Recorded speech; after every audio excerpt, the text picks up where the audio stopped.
anyway. Okay, so, hi, my name is Juri Kobayashi, and I work for Musicinfo in Jyväskylä, Finland. We advocate independent artists by distributing and promoting their music to China with the dream of performing live in China. So, today I'll be interviewing Melissa B. and highlighting her success as a musician and artist. And hello, Melissa. Hello, how are you? I'm great, thank you. So, why don't you tell us a little bit about the music that you make? It's a big day, right? Because you have a single coming out. Yes, I have a single that just came out today on February 20th. Yeah. And the song is called Permission to Love. And the reason why it's a big day for me is because not only did I write it with my co-writing partner, Shei, but I also wrote it with Spencer, who is doing the duet with me, and I also produced it with my engineer, Michael Ashby. Right on. Yeah. Yes. So, is there a special inspiration for Permission to Love?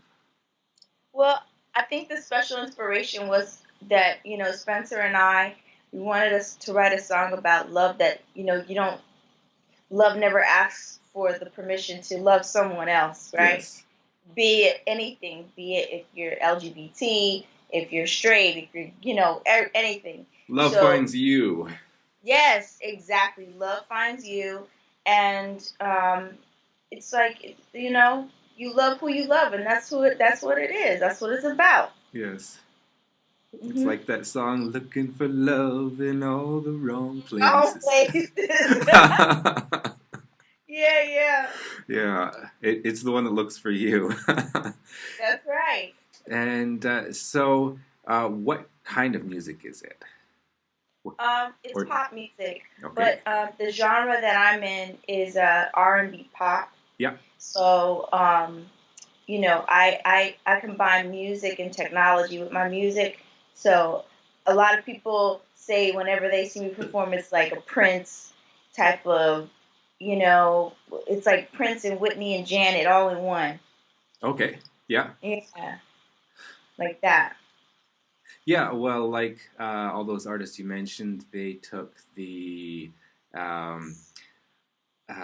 music that they were working on to a whole other level with what they were, what was available with them in their time, and absolutely. You're just doing the same thing, right? Yes, absolutely. Yes. Yeah. So it's not about.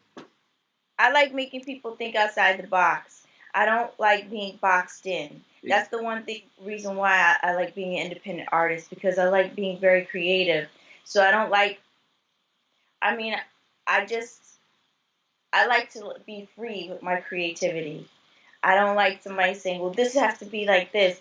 My vision sometimes changes. I might want to do just this, or I might want to do that. So yes. It's like my vision, I take my time on what I want to do and how I envision it to become. Yeah. The way it is. Yeah.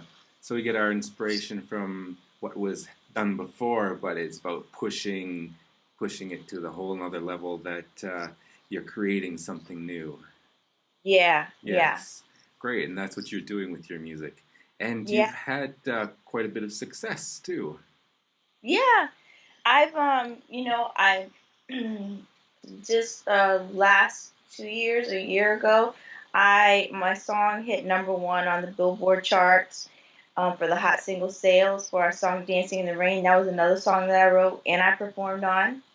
And I did that with producer Juan Cristiani he's from Uruguay, of all places in the world. And he came to America and we worked together and we did a beautiful song for kids, for children. And it was really great. So I did that, and then I also won the Music Media Award for my song Maria. That song was a pop song, but that song was a very conscious song. It was about it was basically talking about sex trafficking and sexual abuse and all that kind of stuff that happens to women in the world in third world countries that they don't have a voice. Okay. Mm-hmm.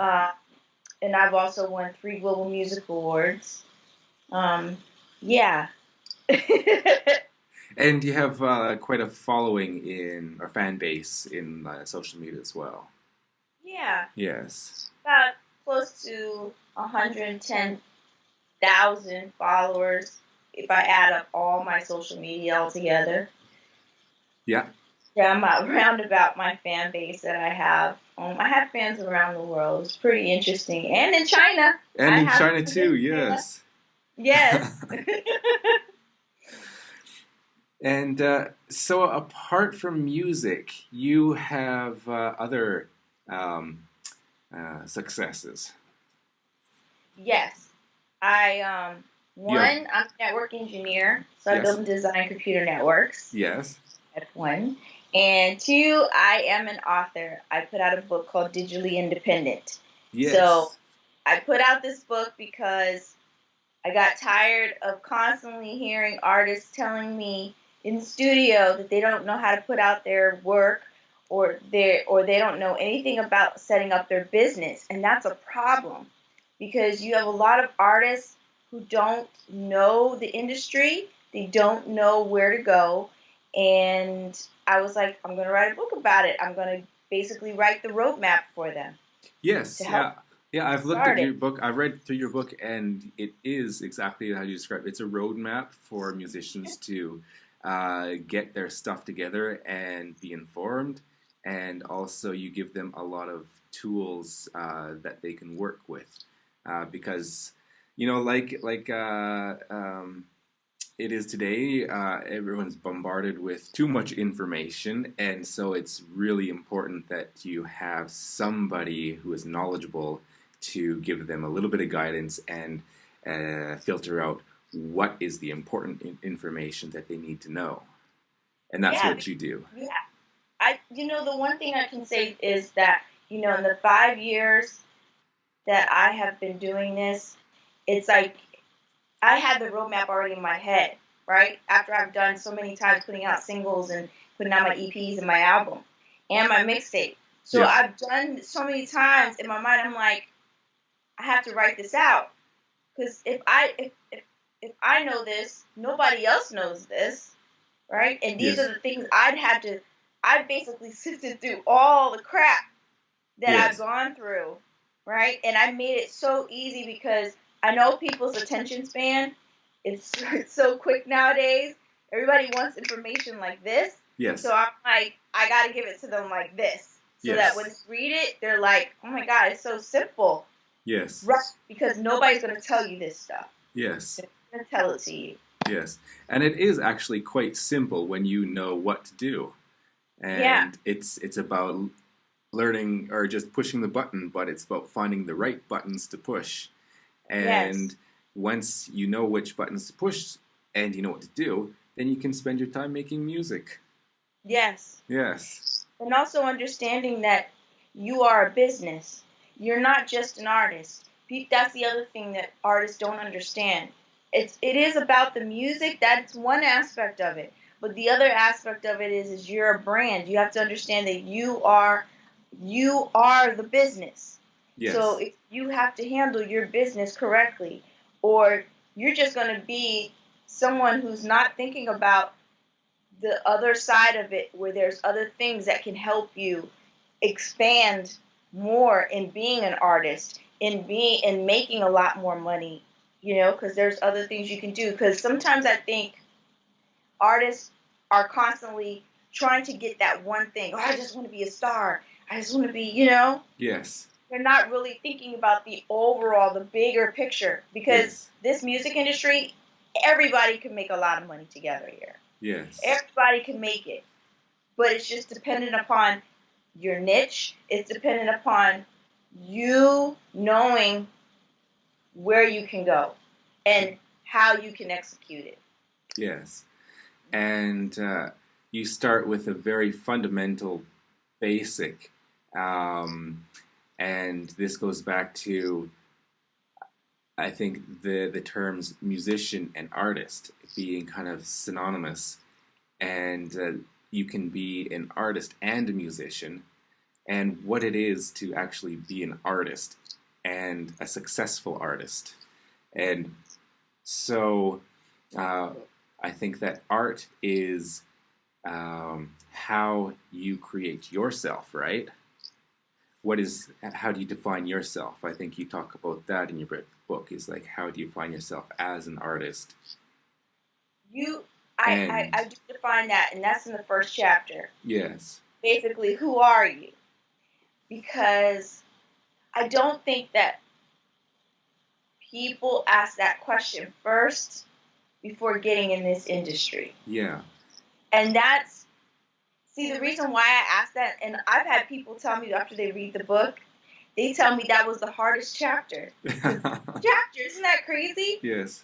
People tell me they were stuck on being who they are, and I was like, wow. Yes, that's psychological. Psychological. Yes. Because I even dive into how Michael Jackson became who he became. I dive into how Prince became who he became, right? Because those are two important artists in our society, in basically the world, if you really think about it. Like, I know there's other artists, but here in America, I mean, who else can you think about that really stood out, that could touch people, right? Michael Jackson is one. Like, I mean... Well, he's, one of the biggest for sure, yes, yeah. When I think of his concerts, I've never seen anything like that. I've seen people faint, and like, he didn't even come out in the stadium yet, you know? Yeah. He didn't even come on stage yet, and I remember seeing women or guys just like faint, and I'm like, what's he doing to these people, you know? But when you really peel the onion and you really dive into the artistry, the things that he did, he was learning from Fred Astaire. Like, I really studied this man. Yes. He was studying art from, Charlie Chaplin. He was studying things from photography, like everything from pictures to dance to the way he dressed, the way he moved. You know, he would be in the mirror practicing hours on end to perfect a dance position or his movement, right? That's one part of it. But then when he got in the studio, he'd be perfecting his art of his music. Yes. Right? Yes. And then on the business side, there was other things from him, publishing to sync licensing. See, all these things. Yes. He was a great businessman. So if you really, that's what I'm trying to say. Yeah. So think about it. The best artist that you could really think of that was most successful was Michael Jackson. And he should be he should even be a college study, I think, sometimes, like a class. Yeah, he did what he did. I'd be surprised if there wasn't already, but exactly your point is that you have to be an artist in your music, in your image, but also in how you create yourself as a successful musician in your business. So you want to be an artist in your business and do exactly how you've done it. Study the greats and see what worked for them, and you apply that to all aspects of the goals that you want to achieve. Yeah. Yes.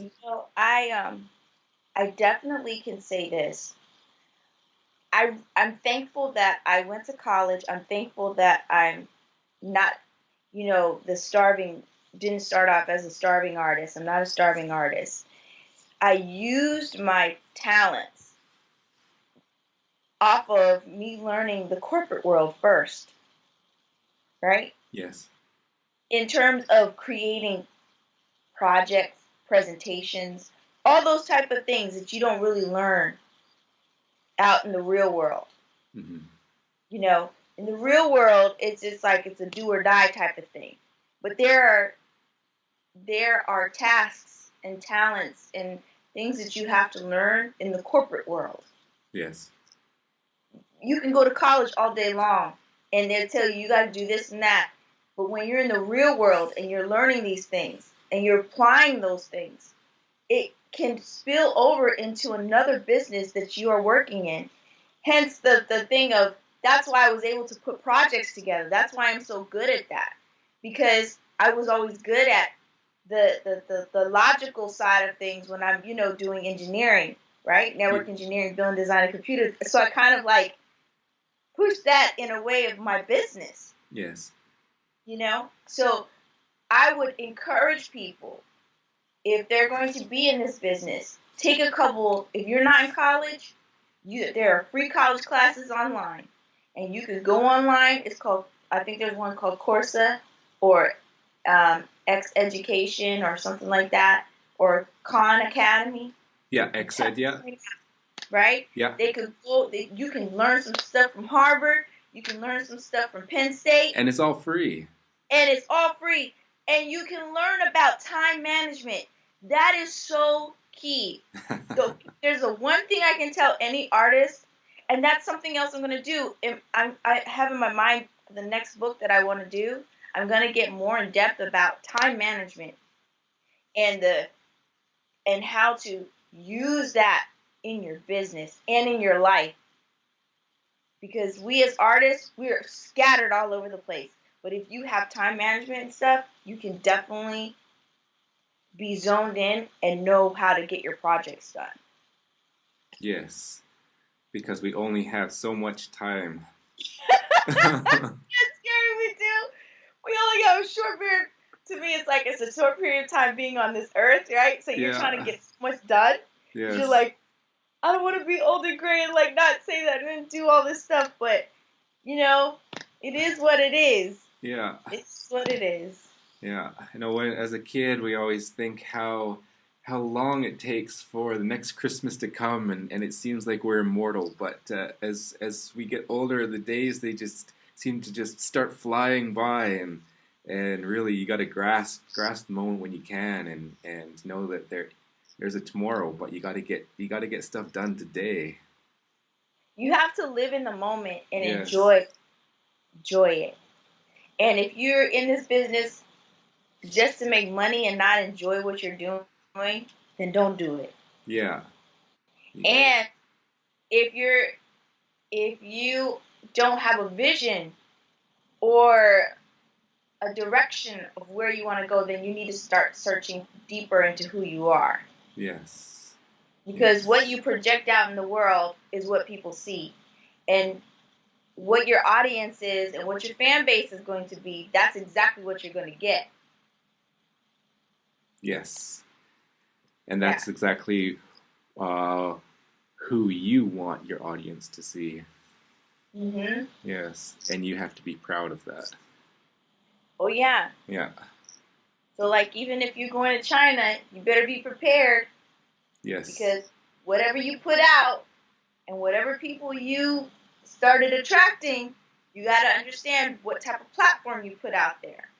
Yes, I tell people all the time, you got to be very careful what you're trying to say. You got to be very calculated on how you want to put your words, your music, and what you're trying to say to people. Because it's your art. Right? Yes. And when you put it out there, I mean, you can take it back, but but you want to put it out there the best you can. And I always say quality over quantity is important. Yes. Don't just throw stuff out there. I started noticing people just throw stuff out there just to see what lands. Don't do that. Really give out a great project, a great box or a great amount of work. Yeah, because you want to show your legacy. Yeah. Yes. Yes. That is some wise words from LB, and I hope everyone listens to your words well. We will continue with these interviews. There'll be a series of interviews, and we will discuss and highlight the topics that Melissa has written about in her book, Digitally Independent, so that we can make the information in that book as accessible and easy as possible for our artists to understand and follow, so that they can be successful in their own careers. And this has been, I think, an excellent start. Thank you, Melissa. You're so welcome. And yeah, I look forward to talking with you again. Please keep posted. We will have our next interview within a couple of weeks. You can follow us on YouTube, and I will put up the links where you can find us also on our website and our other social media. So, yeah, is there anything else you would like to add, Melissa? If you want to follow me, you can follow me on Instagram at Melissa B Live. MELIS, say the letter B, LIVE.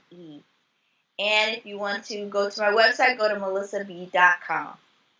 Great. That's it. Thank you very much. You have a wonderful day. Yay!